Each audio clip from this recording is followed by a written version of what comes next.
He won an Oscar, became a global obsession, and looks like he'd rather be anywhere else. No PR filters, no fake Hollywood energy, and zero clue what a meme is. On a 2017 junket for the party, a reporter finally confronts Cillian about the viral disappointed Cillian Murphy meme that took over his face. Cillian, are you aware of the disappointed Cillian Murphy meme on the internet? The what? The disappointed Cillian Murphy meme. It's a meme. So in junkets, the people, your fans on the internet are saying that when you're not speaking sometimes, you look like you're disappointed in someone a long way away. Oh, really? Yeah. What do you think of that? He stared deadpan right back. Well, I'm glad I know what a meme is.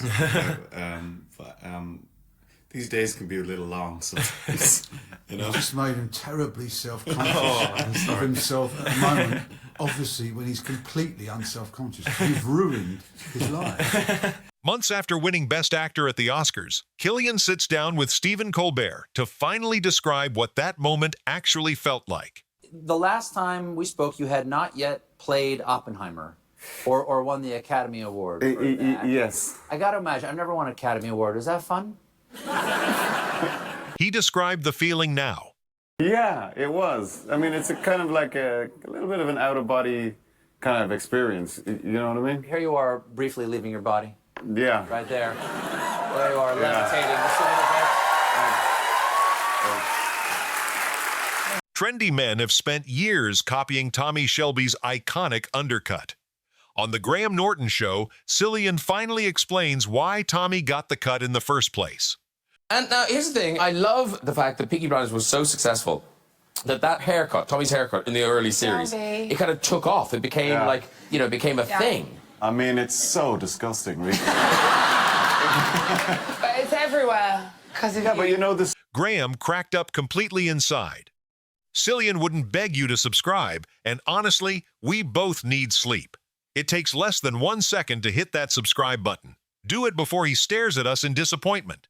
The story behind that is it's to prevent lice infestation. Wait, what? How? Because if you have new hair, the lights can't. But there's still all that up on top. That is up there. But maybe they don't know how to travel. You get a 60% better chance of not getting them, I guess. Talk to Donald. I mean, I'm my trailer just doing the thing. That's amazing. Backstage at the 96th Academy Awards, Cillian Murphy is officially an Oscar winner. The reporters have one job: make him emotional.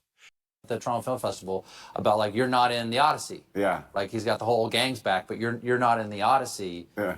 And you said the feeling you have is Romo. Yeah. Can you please explain to the people what Romo is? So, I guess it's He laughed at his own luck.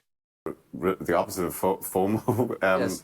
But what I should clarify this. What I meant to say was that it's a real gift to go and see Chris's films and watch them without having the terrible burden of looking at my own stupid head. Do you know what I mean? So instead of fear of missing out, you have relief of missing out. That's what Romo is. Yeah. Yeah. So. Yeah. I Cillian coined a brand new acronym on a previous press stop, and Stephen Colbert demands a formal clarification. Hi, Cillian. I'm Alex Welch with A-Frame. Congratulations. Thank you. I just wanted to ask, how does it feel to not only reach this point in your career, but to do it side by side with Chris, who has emerged as one of the most important collaborators of your career? It's very, very special. You know, He clarified his zero FOMO. we've been working together for 20 years. I think he's the perfect director. He's an extraordinary writer. He's an extraordinary producer. He's extraordinary visually, extraordinary director of actors. He presents his film like no one else does in the world. And I just can't believe my luck. You know, I did a screen test for him when I was a kid, and I thought that would be it. And it would be just enough to be in a room with Chris for a couple of hours, and here we are. So I'm just so humbled and thankful. The most decorated actor of his generation sits across from Scott Pelley on 60 Minutes. The question is simple. What does he call himself now? You have screwed this up, though, you know. In what way? You used to be an actor. Yeah. And now you're a movie star. Okay. Am I? He genuinely never understood it. I think you can be both. You know, I've never understood that term, really, movie star. I've always just felt like I'm an actor. That's, I think, a term for other people rather than for me. Scott Pelley asks Cillian to describe what's actually happening inside his head when the camera rolls. De botsing tussen een aantal deeltjes en atoom vangen voor verschillende energieën de verbindingsopname in de relatieve translatie. What's he saying? Murphy says he put all he learned in the back of his mind and acted on instinct. He described acting like flying. I think instinct is your most powerful tool that you have as an actor. Nothing must be predetermined, so therefore you mustn't have a plan about how you're going to play stuff. And I love that. It's like being buffeted by the wind and being buffeted by emotion. Hollywood likes to pretend actors just snap out of character at the end of a shoot. Cillian Murphy finds that idea hilarious. When the shooting is all over, the shooting is complete on the film, do you just turn the character off? You're yourself again. No, not really. I mean, he never fully snapped back. Cillian doesn't know what a meme is, but you know where the subscribe button is. It takes literally 1 second hit it, so we can all go have a pint of Guinness. I've talked about this before. It's more that there's a huge amount of displaced energy and focus. So you go from working all of that time on set, being completely focused on something, and then all of a sudden it's done. And you're not really the character, but you're not really a civilian, and you're in this sort of, I don't know, in between liminal space, and you're kind of at a loss, really. For a few weeks, you just don't know what to do with all this energy and this focus, and you go from like having this huge collaboration to just being at home. His Oppenheimer co-star Matt Damon publicly called Cillian the worst dinner companion imaginable. 60 Minutes finally lets him respond. Matt Damon told me that Cillian is the worst dinner companion imaginable. What he meant by that was that when you're working on a film, when you're being the character, there's very little room in your head for anything else. Yeah. He confirmed the entire theory.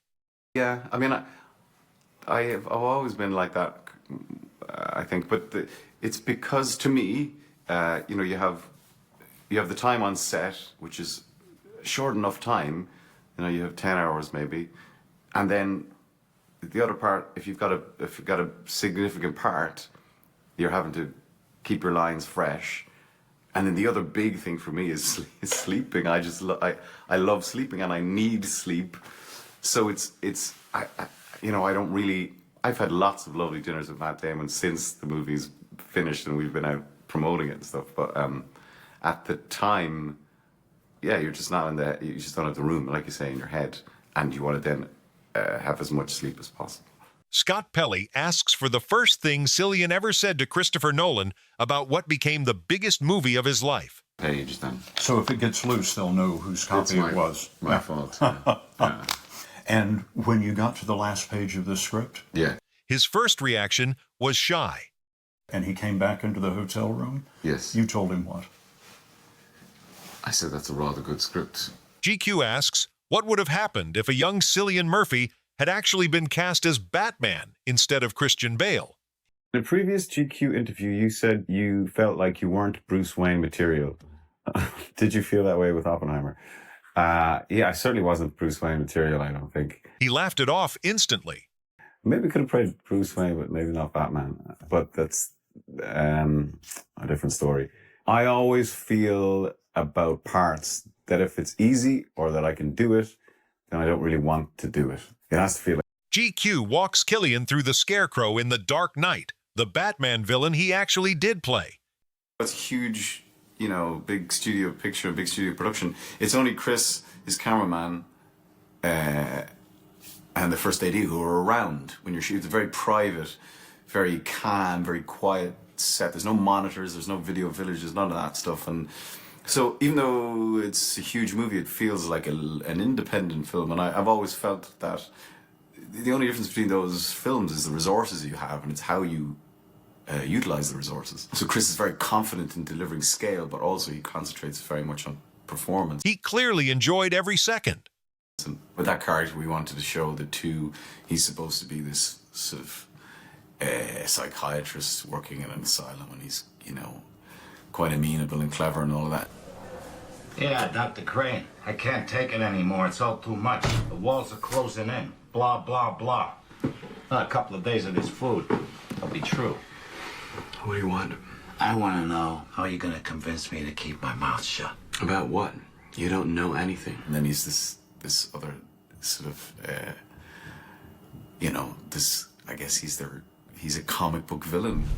He finally gets to talk about the most explosive scene in Oppenheimer, the security clearance hearing. What was the most difficult scene for you to shoot? It was all a challenge. I really liked the hearing scene at the end, which cuts backwards and forwards to when they're trying to take away his security clearance and they're just humiliating him in this tiny, shitty, awful little bureaucratic room. And we shot it in a room just like that. And we had the whole crew in there and the IMAX camera. And to me, it felt like my days in theater where, it was just this company of actors, this troupe of actors. And we would just go at it day after day. And there were these long, long dialogue scenes and this huge kind of one-on-ones, tete-a-tetes with Jason Clarke. And then, Emily Blunt would come in and do her wonderful work. He got completely swept up. It was at the end of the shoot, and we shot it for about 2 weeks, I think. So all these actors, these incredible actors are coming in and giving their testimony, but it was also their final scene on set. So there's this emotionality to it because we'd finished and we were all kind of saying goodbye in real life. And then, of course, we did that final kind of climactic scene where you kind of feel... Position at Los Alamos. I would have done anything I was asked to do. Well, then you would have built the H-bomb too, wouldn't you? I could. I didn't ask you that, Doctor. It's almost like... Cillian Murphy is on the BAFTA stage, holding the most prestigious film award on British soil. The room is silent. Thank you for seeing something in me that I probably didn't see myself. Chris, thank you for that extraordinary, exhilarating script and for always pushing me and always demanding excellence, because that's what you deliver time after time again. I want to thank Donna Langley at Universal for making this perfect home for our movie from the beginning. He delivered the rhyme anyway. I want to thank Adam Schweitzer, David Weber, Craig Banke, Tom Reed, Luke Coulson, all the Julies. You are the best. I want to thank my fellow nominees and my Oppen homies. That was a rhyme. Minutes after winning Best Actor at the 2024 Golden Globes, Cillian hits the microphone live on stage. I knew the first time that I walked on a Chris Nolan set that it was different. I could tell by the level of rigor, the level of focus, the level of dedication. He roasted the entire crew. The complete lack of any seating options for actors. I was in the hands of a visionary director. Ali Plum presses Cillian on hidden Tommy Shelby quirks the fans might have missed. Came this sort of idiosyncrasy, but it was out of necessity because otherwise the cigarettes would stick to my lip, and I just kept doing it, and it became a Tommy thing. These things develop over the course of the show, For example, he dropped the quirky fact. I remember we had gotten through the first 2 series, and then we realized that Tommy has never eaten. We've never seen Tommy eat. Like, he sat down at tables, but has never consumed a morsel. So then we made it a kind of a running gag. So throughout the 36 hours of television, Tommy Shelby never consumes anything, except I think once he consumes a sprig of mint when he's with his son. So these things develop when you have the luxury of being with a character for so long.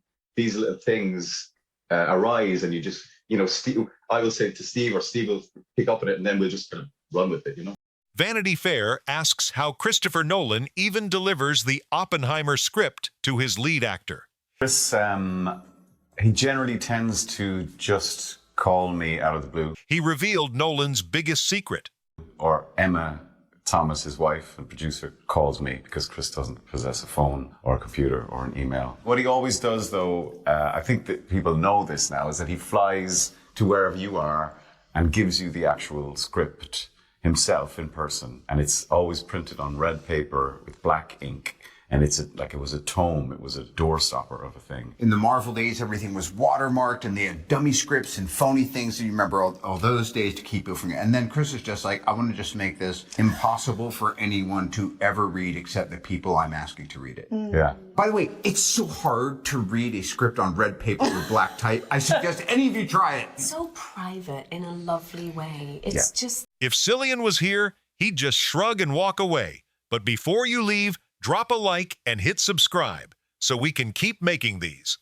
Plus, trust me, you do not want to miss what we're exposing in the next video.